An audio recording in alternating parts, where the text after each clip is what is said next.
JayBrake, and we're going to show you how to bleed brakes on our 2006 Dyna. We've upgraded the front end of this motorcycle with a classic master cylinder and one of our 6-piston Ultra brake calipers. Okay, this is an empty system, meaning we just installed these components on this motorcycle, so there's no brake fluid in the system. So this is probably one of the more difficult procedures. It takes a little bit more time, but it's basically the same as bleeding out old brake fluid to replace with new. The way we do it here at JayBrake is we prefer to let gravity do the work, meaning we're going to try to position all of our components to allow for fluid to flow down into the system and air to flow up. And one of the most important things that we take care to ensure is that the master cylinder is positioned correctly, meaning we would like to have the banjo bolt slightly lower than the master cylinder reservoir, and we would like to eliminate high spots in our brake line, so that as fluid runs down into the brake line and into the caliper, air is free to rise up without being trapped in any high spots and can exit into the master cylinder reservoir. Okay, we have the master cylinder reservoir cap and gasket removed, and the only special tools we're going to need to bleed these brakes are a 1/4-inch wrench for the bleeder screw. This is a 6-point wrench, which is preferred in order to not damage the bleeder screw when we open and close the bleeder. The only other things we're going to need are a clear plastic hose that slides over the nipple on the bleeder screw, and a container for catching brake fluid. And also I've zip tied a small bolt to the end of this hose just to keep the end of the hose in my brake fluid container. We're using .4 brake fluid. JayBrake components are compatible with .4 or .5, and .4 is readily available and very common, so I prefer to use that. The only other things we'll need are a spray bottle with some cleaner and having plenty of clean rags ready to clean up any spills that we make. As you know, brake fluid can damage paint if left exposed for a while. Okay, now that we're ready to get started, the first thing that we're gonna do is we're gonna add fluid to the master cylinder reservoir. It's important to make sure that the reservoir is very clean before we get started, because any debris or dirt inside the reservoir will get pushed into the system at this point, so make sure it's spotless. So I'm just going to add a little bit of .4 brake fluid. Now we have a system full of air. We're going to try to work the lever a little bit, and this is going to encourage fluid to flow downhill into the brake line and eventually the caliper.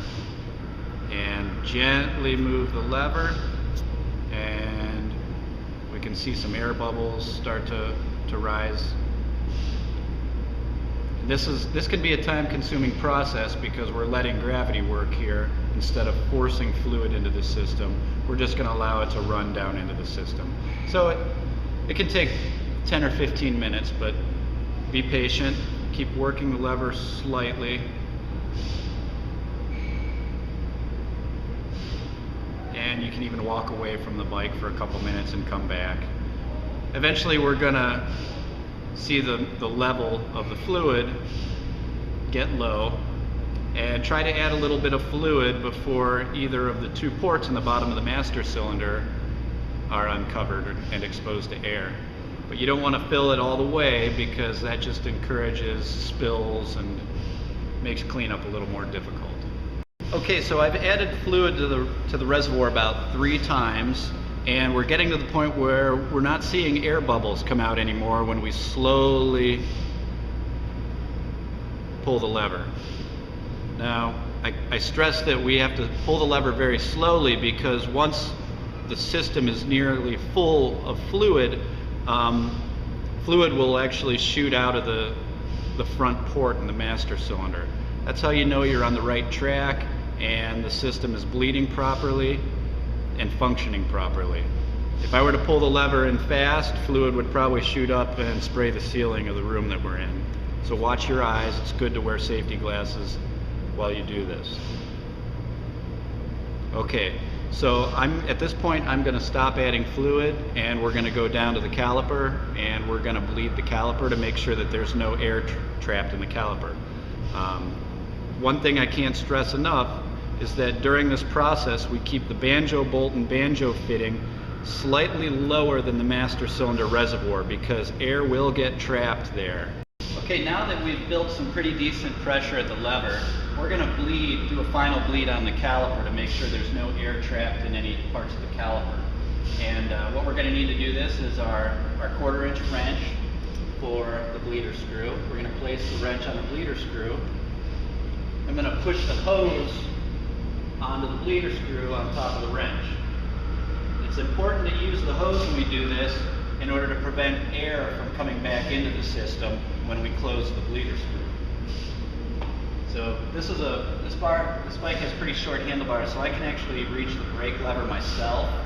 Sometimes you have to ask for help when doing this, you can't reach the brake lever. So the first step is I'm going to slowly, gently depress the brake lever. And while holding in the brake lever, I'm going to crack the bleeder screw. Now, I'm still holding the lever in. Now I'm going to close the bleeder screw. And we can see that we got some air bubbles coming out into the brake fluid. That's perfectly normal. I'm going to do this a few times until I stop seeing air bubbles. Holding the brake lever in, closing the bleeder screw, releasing the brake lever.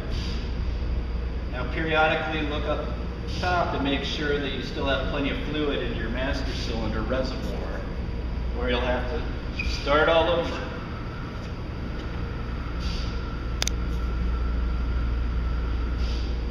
Hold the brake lever, crack the screw, a little more air came out that time, close the bleeder screw.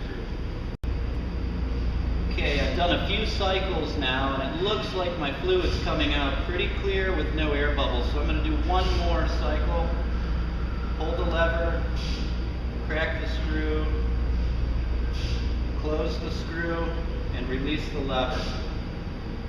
The lever feels very firm at this point, so I think we've got all the air out of the system. I'm going to remove the hose and my wrench.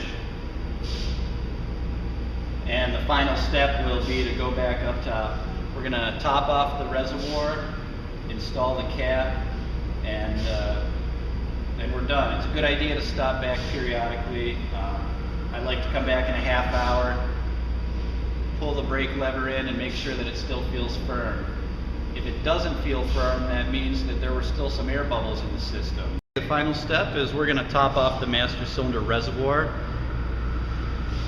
It's important to not overfill it, so we need to have room for fluid to flow into the reservoir should it need to. So I'm going to fill it about halfway, which generally works pretty well, and reinstall the gasket and cap.